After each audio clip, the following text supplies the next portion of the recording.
Alamin ang latest weather update ngayon dito sa Sir Aris Official Weather News Today. Sa ngayon po ay patuloy pa na natin binabantayan itong low pressure area na nasa loob ng ating Philippine Area of Responsibility. Ang nasabing low pressure area ay embedded or nakapaloob sa Intertropical Convergence Zone. Yan po yung linya na mahulapan na namamataan po natin dito sa ating latest na satellite animation. And as of 2 a.m. ay upgraded na po to high. Itong binabantayan na LPA, ibig sabihin po sa susunod na 24 oras ay maaari maging isang ganap na bagyo. Itong binabantayan po natin na low pressure area. So mag-antabay po tayo sa mga updates na ilalabas ng Pag-asa sa mga susunod na oras patungkol dito sa binabantayan na low pressure area. As of 3 a.m. ay huli itong namataan sa layong 155 kilometers east-southeast ng Tagum City, Davao del Norte, at nakikita po natin sa ating latest satellite animation yung mga kaulapan na dala po nitong binabantayan na low pressure area ay nakakaapekto na sa malaking bahagi o buong Visayas at Mindanao. Kaya asahan po natin ang maulan na panahon sa malaking bahagi po ng Kabisayan at Mindanao area ngayong araw.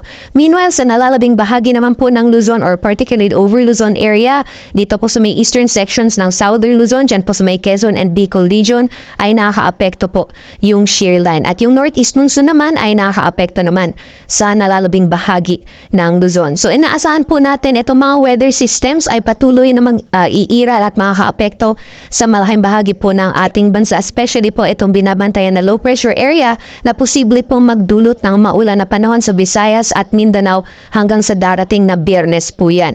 So, doble ingat po sa ating mga kabayan dahil tuloy-tuloy po na mga pagulan inaasahan natin. Especially po sa mga low-lying or mga flood-prone areas, possible po yung mga pagbaha o pagguwa ng lupa. So, doble ingat po sa ating mga kababayan sa Visayas at Mindanao area. Alamin naman po natin ang magiging lagay ng panahon dito sa Luzon ngayong araw. Dulot po ng epekto ng northeast monsoon o hanging amihan, makakaranas po ng maulap na kalangitan na may kasamang light to moderate na mga pag-ulan ngayong araw dito sa Cagayan Valley, gayon din sa Cordillera Administrative Region at sa Aurora.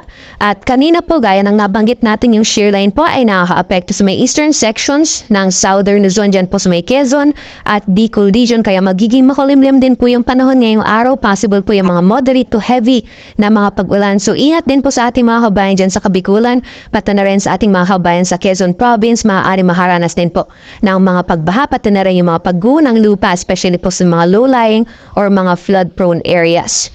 Sa nalalabing bahagi naman po ng Luzon, bahagyang maulap hanggang sa maulap po na kalangitan inaasahan natin ngayong araw. So may chance pa rin po na mga biglaan o mga panandalian na buhos na ulan. Usually mga light lamang or mga pag-ambon ang possible na maranasan ngayong araw sa nalalabing bahagi ng Luzon. Diyan po sa may Ilocos Region, ilang bahagi ng Central Luzon, dito po sa Metro Manila, ilang bahagi po ng Mimaropa at Quezon Province, sa Calabarzon area. So magiging makulimlim naman po yung panahon, especially sa may areas po ng Calabarzon and Mimaropa, dulot pa rin na epekto nitong northeast monsoon, pati na rin ng shear line. Temperature forecast naman po natin ngayong araw sa mga piling syudad dito sa Luzon. For Lawag po ay aabot ng 31 degrees Celsius. Medyo may kalamigan po sa Tugigaraw ngayong araw na yung agwat ng temperatura ay maglalaro na 22 hanggang 28 degrees Celsius. Para lang po dito sa Baguio, yung agwat po ng temperatura ay maglalaro na 15 hanggang 24 degrees Celsius. 31 degrees Celsius maximum temperatures naman ngayong araw dito sa Metro Manila. 30 degrees Celsius para sa Legazpi at sa Tagaytay naman ay maglalaro mula 23 hanggang 29 degrees Celsius. So magiging lagay naman po ng panahon sa nalalabing bahagi po ng ating bansa, gaya po na nakita natin sa ating latest na satellite image kanina or satellite animation, ay magdudulot pa rin ng mga pag-ulan itong low pressure area, pati na rin ng Intertropical Convergence Zone sa buong Visayas at Mindanao. So maghapon na makulimlim na panahon po yung inaasahan natin. Possible din po yung moderate to heavy na mga pag-ulan. So ingat po sa ating mga kabayan over Visayas and Mindanao area. Meanwhile, dito naman po sa Palawan, magiging bahagyang maulap hanggang sa maulap din po yung kalangitan. At kung may mga pag-ulan man, mostly mga isolated lamang na mapagbuhos na ulan. So ito yung panandalian o mga bigla ang buhos ng ulan na mas madalas nararanasan sa hapon o sa gabi.